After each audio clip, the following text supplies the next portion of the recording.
Let us start the session. आज के session में हम 23 एंड 24 जून के करंट अफेयर्स को पढ़ने वाले हैं।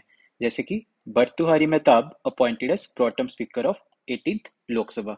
सो 18th लोकसभा का सेशन आज ही स्टार्ट हुआ है, ये भी हमें याद रखना है। Then Hemis festival 2024 celebrating Buddhist culture in Ladakh. So ये फेस्टिवल रिसेंटली ही लद्दाख में हुआ था। So let us learn all this current affairs together. First is Bhartuhari Mehtab appointed as pro tem Speaker of the Lok Sabha. Bhartuhari Mehtab, a seven-term Lok Sabha member from Odisha, तो ये ओडिशा के MP हैं, has been appointed as the pro tem Speaker of the 18th लोक सभा। तो हमें ये भी याद रखना है कि कौन सी लोक सभा है, यहाँ पे 18th लोक सभा। In the Lok Sabha, the Speaker of the House is typically elected by a simple majority. तो लोक सभा में टोटल 543 मेंबर्स होते हैं। अगर उसको सिंपल मेजोरिटी देखे टू 272, तो 272 सिंपल मेजोरिटी से स्पीकर इलेक्ट किया जाता है।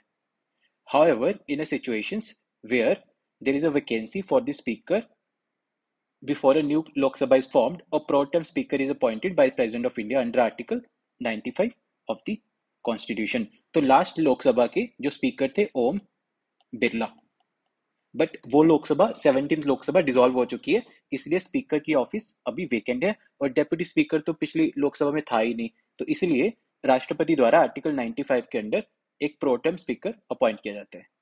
The president administers the oath to the speaker protem at the Rashtrapati Bhavan. तो इनको ओथ दिलाई गई है बाय राष्ट्रपति द्रौपदी मुर्मू एट राष्ट्रपति भवन।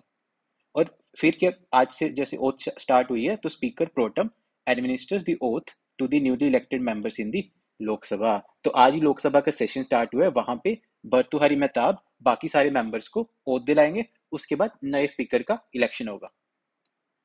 तो हम देख सकते हैं कि स्पीकर प्रोटम एक टेम्पररी ऑफिस है, ये परमानेंट ऑफिस नहीं है और इसका कहीं भी मेंशन भी नहीं है।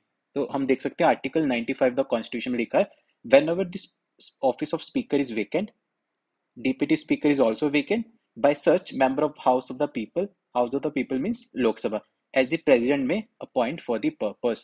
तो राष्ट्रपति ने प्रोटेम स्पीकर अपॉइंट किया है, इट्स अ टेम्पररी ऑफिस, तो परमानेंट ऑफिस नहीं है और इस टर्म का कहीं भी मेंशन नहीं है। तो constitution does not explicitly mention the term protem speaker. तो अगर आपको मल्टीपल स्टेटमेंट में क्वेश्चन आएगा कि प्रोटेम स्पीकर हमारे कॉन्स्टिट्यूशन में मेंशनड है, तो ये पोस्ट कहीं मेंशन नहीं है, बट हमारे आर्टिकल 95 में लिखा हुआ है by such member of the house of the people as the president may appoint for the purpose. The handbook on the working of ministry of parliamentary affairs outlines the process for appointment and swearing on pro tem speaker. जो ministry of parliamentary affairs की handbook है, वहां पे लिखा हुआ है कि speaker pro tem की अपॉइंटमेंट एंड स्वेरिंग कैसे होगी। तो हमें ध्यान रखना है कि स्पीकर प्रोटेम ओथ दिलाएगा सभी मेंबर्स को, उसके बाद एक नया स्पीकर इलेक्ट होगा लोकसभा का। Next is 53rd GST Council met under the chairpersonship of Finance Minister Srimati Nirmala Sitharaman in New Delhi. So recently 53rd GST Council की मीटिंग हुई न्यू दिल्ली में। अगर हम GST काउंसिल की बात करें, goods and services tax council is a constitutional body under article 279A of the constitution. तो सबसे इंपॉर्टेंट फैक्ट हमें याद रखना है, हमारे संविधान के आर्टिकल 279A में जीएसटी काउंसिल आती है, जो कि एक कॉन्स्टिट्यूशनल बॉडी है। The 101st Constitution Amendment Act of 2016। तो 2016 में 101st Constitution Amendment Act आया था, जिसने इंडक्ट किया था एक न्यू टैक्स रजीम को, that is goods and services tax GST in the country, जिससे आर्टिकल 279A भी संविधान में आया। तो इसी अमेंडमेंट से आर्टिकल 279A भी संविधान में आया और उससे बनी जीएसटी काउंसिल। अकॉर्डिंगली यहाँ पे इस अमेंडमेंट के तहत राष्ट्रपति को पावर दी गई कि वो जीएसटी काउंसिल को कॉन्स्टिट्यूट करे, और उन्होंने ऑर्डर इशू किया 2016 में। तो जीएसटी काउंसिल कौन बनाता है? राष्ट्रपति, इस एक्ट के तहत। The secretariat of the council is located in New Delhi. तो इसका सेक्रेटेरिएट न्यू दिल्ली में है। The union revenue secretary, the union revenue secretary acts as the ex official secretary to the council. It is an apex decision-making body responsible for formulating policies, rules and regulations governing the GST system in the country। जैसे कि biscuits लगा ले हम, biscuits, आटा, fuel, ये सब चीजों पे कितना जीएसटी होगा? 12%, 18%, 5%, मिल्क। तो इसको कौन डिसाइड करता है? जीएसटी काउंसिल, जिसको चेयर करती है हमारी honourable finance minister Nirmala Sitharaman ji. अब हम इसकी कॉम्पोजिशन देखते हैं। तो जीएसटी काउंसिल की कॉम्पोजिशन है, चेयरपर्सन है union finance minister Nirmala Sitharaman, और इसके vice chairperson is chosen amongst its members. तो ये जो भी इनके मेंबर्स होंगे वहां से एक वाइस चेयरपर्सन चुना जाता है, that is union minister of state finance, जो कि अभी है पंकज चौधरी। तो पंकज चौधरी हमारे मिनिस्टर ऑफ स्टेट फाइनेंस है यूनियन के। देन फाइनेंस और revenue ministers of all the states, सभी स्टेट के या तो फाइनेंस मिनिस्टर या फिर रेवेन्यू मिनिस्टर्स इसके मेंबर्स होते हैं। Then chairperson of the central board of indirect taxes and customs, जिसको सीबीआईसी कहते हैं, this is permanent invitee. And union revenue secretary हमने लास्ट स्लाइड में देखा, this is ex officio secretary to the GST council. तो ये सारे members हमें ध्यान रखने हैं, और इन्हीं मेंबर्स में से एक वाइस चेयरपर्सन चुना जाता है। देन इसका कोरम होता है 1/2 ऑफ द टोटल मेंबर्स। तो कोरम भी हमें याद रखना है, 50% ऑफ द टोटल मेंबर्स का कोरम होना चाहिए to constitute a meeting. And every decision of the council is to be taken by a majority of not less than 3/4 of the weighted votes. तो 75% of the weighted votes of the members present and voting at the meeting, तो वो decision ले सकती है इसमें। Karnataka Vikas Grameen Bank gets national award for Atal pension Yojana implementation. तो Karnataka Vikas Grameen bank जो कि एक रीजनल रूरल बैंक है, so this is a regional rural bank sponsored by Canara bank. इसको स्पॉन्सर कौन करता है? कैनरा बैंक। अगर हम रीजनल रूरल बैंक्स की बात करें, रीजनल रूरल बैंक्स, तो इसमें state, centre, government of India, state and sponsored bank, तो इन तीनों का कंट्रीब्यूशन होता है इन द रेशियो 50, 15 एंड 35। तो ये भी फैक्ट हमें याद रखना है। जो भी रीजनल रूरल बैंक है उसमें गवर्नमेंट ऑफ इंडिया का कंट्रीब्यूशन होता है 50%, स्टेट का कंट्रीब्यूशन होता है 15, एंड स्पॉन्सर्ड बैंक यहाँ पे जैसे कैनरा बैंक है इसका कंट्रीब्यूशन होगा 35%। Has been honoured with the national award by the pension fund regulatory and development authority for significant enrolment under the Atal pension Yojana. तो इनको अवार्ड मिला है by PF RDA for significant enrolment under the Atal pension Yojana. It is under the ownership of ministry of finance. तो हमने यहाँ पे देखा majority stake government of India के पास है, तो वही इसका ऑनर है। इसका हेडक्वार्टर है धारवाड़ कर्नाटका में। तो इस बैंक का हेडक्वार्टर है Dharwad in the state of Karnataka. Iberian Lynx conservation status upgraded to vulnerable. The International Union for Conservation of Nature IUCN changed the Iberian lynx protection status from endangered to vulnerable। तो पहले इसका IUCN status था endangered, अभी इसका IUCN status upgrade हो गया vulnerable, because इसकी population 2001 में थी 62 मेच्योर इंडिविजुअल कैट्स। तो इसको कैट भी कहा जाता है, ये कैट्स की कैटेगरी में आते हैं। इसकी पॉपुलेशन 2001 में थी 62, अभी इसकी पॉपुलेशन 2022 में हो गई है 648 मेच्योर, और अभी एज पर अ सर्वे इसकी पॉपुलेशन इज ग्रेटर देन 2000। तो greater than 2000 as of 2024।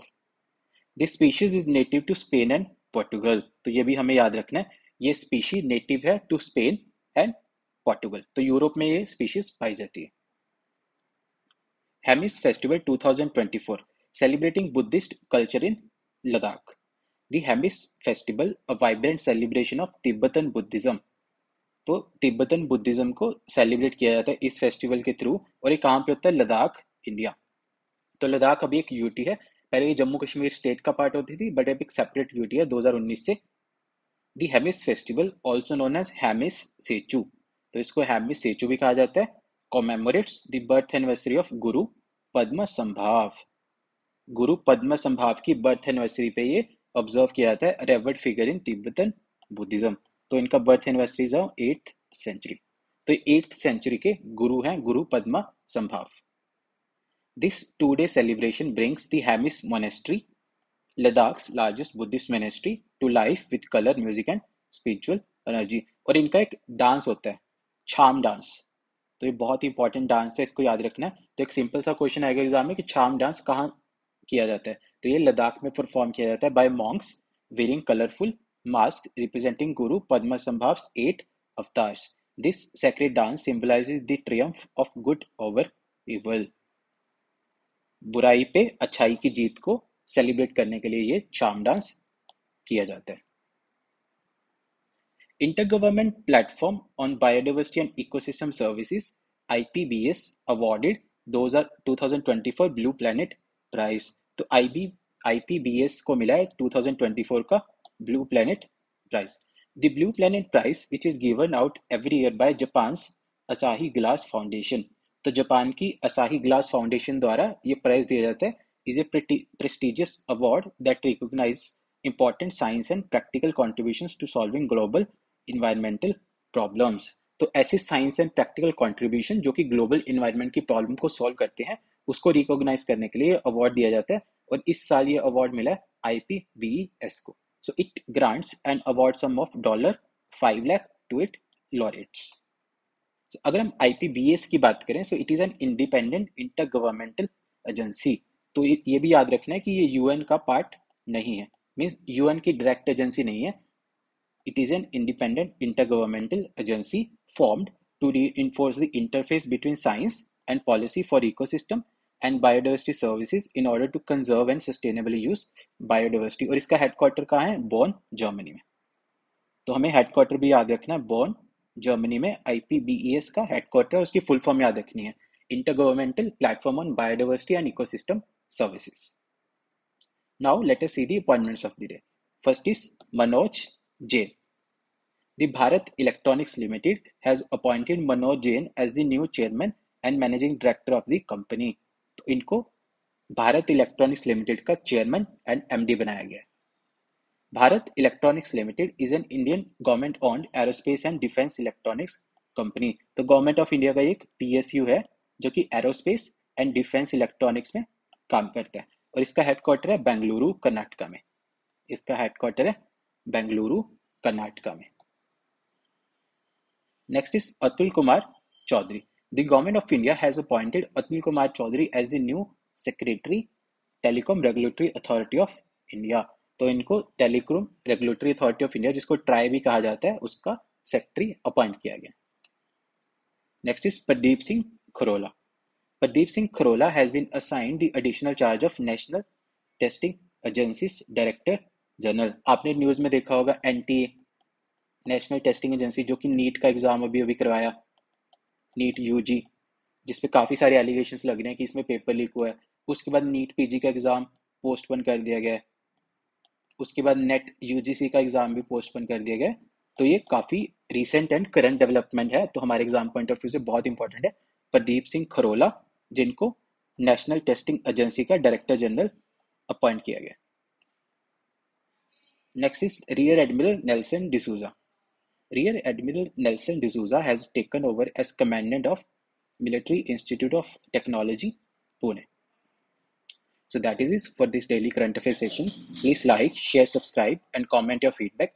Thank you and best wishes for exams.